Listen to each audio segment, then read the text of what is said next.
So this is how we get into our cabin here. We have a dirt road. This is an old logging trail that was here.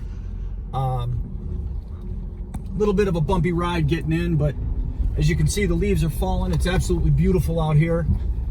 We're about a half a mile into the woods, and again, this road is not maintained by anybody other than myself, and of course the Princess Little Mama, whom I'll introduce you to in a little bit.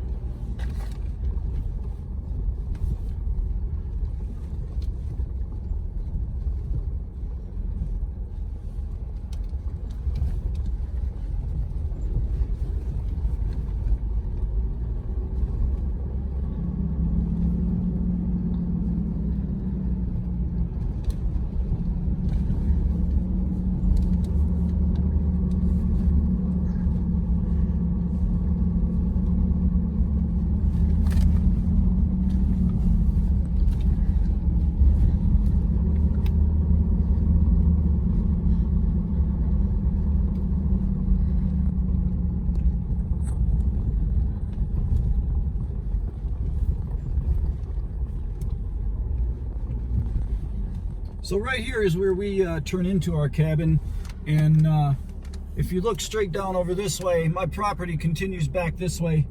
I got 26 acres out here. The trail continues on down that way, which is drivable, and we have an apple orchard down there with about 17 apple trees.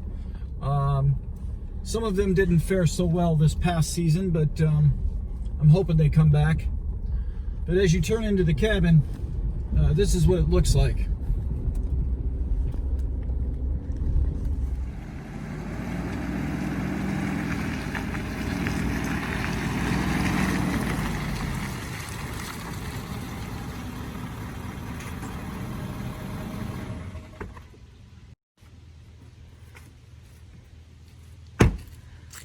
All right, so here we are.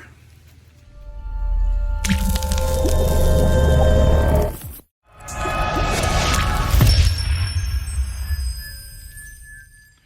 I'm gonna show you a little bit around the property here. Like I said previously, we got 26 acres up here. We're about a half a mile off any paved road in the woods. And this is completely maintained by myself and very difficult in the winter. It's a lot of work, but you know what? We're all alone. We're out here in the woods. No social media, no other stuff to contend with when I don't want to contend with it. So right here is where we come in, and you've seen that when I came in the truck, and then walking back this way, headed back toward the cabin. So over there at the big clearing that you see, I spent the last couple of months clearing that. So this was all entirely surrounded by woods, and the cabin itself, you can see the initial shell of the cabin before we built it out and before we added the deck onto it.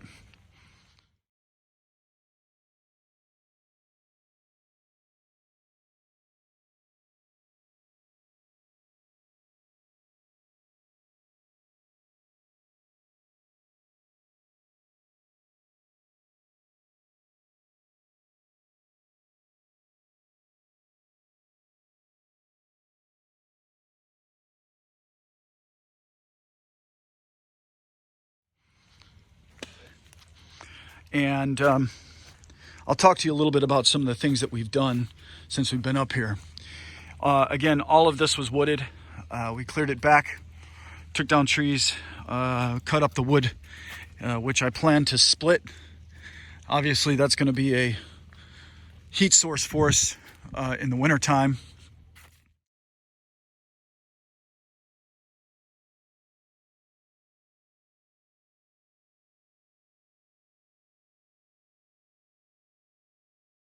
Like I said previously, we are late October at this point.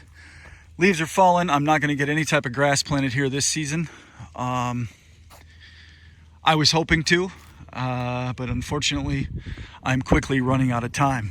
So as you can see, we added a deck on the cabin.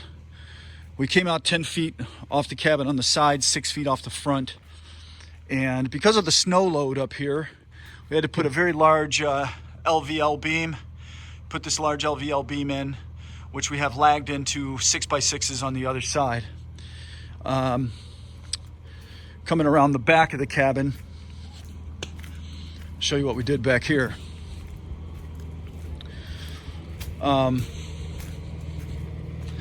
Came off the back 10 feet as well and extended the roof line out this way up top also. So again, we are off the grid. We are fully powered by this Honda EU 7000i generator. This thing is an absolute monster. It powers the entire cabin, to include the well pump. I also have a propane tank here, which is not hooked to anything at this point. However, that will be for on-demand hot water, which is coming very soon, period. I'm exploring alternate power sources. I'd like to get away from using the generator full time. And I've been doing a lot of research on solar.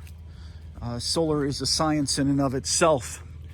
There is a lot to solar. Do you go with an all-in-one system such as the EcoFlow, or do you piece together a system with MPPT controller and charge units and batteries? And there's a lot to it.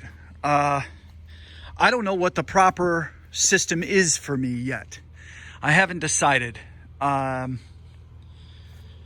It's a science that I really can't get my head around completely at this point. There are some really good forums online, solar power forums, with some brilliant individuals in there that talk a lot about what they do and how they do it and the trials and errors that they've gone through trying to figure out what is the most appropriate system. There is a young man who is incredibly intelligent with solar power. I believe his name is Will Powles.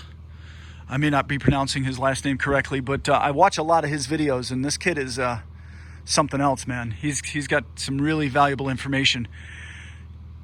So I plan to do some reviews on some of these systems that I'm playing with and sampling, and come up with that may work for me.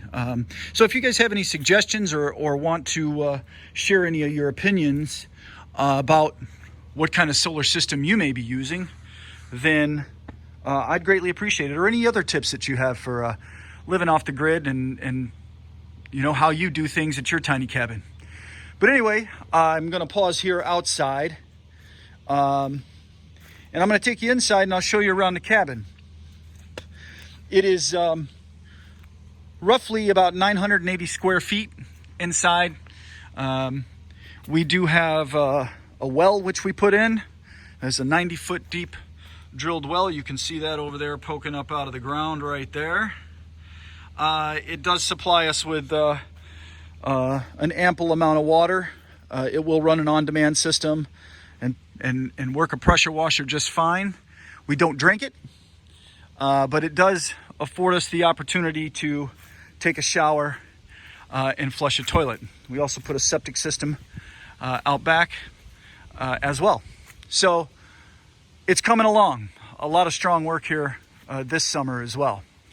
So I'm going to take you inside. I'll show you around the cabin there.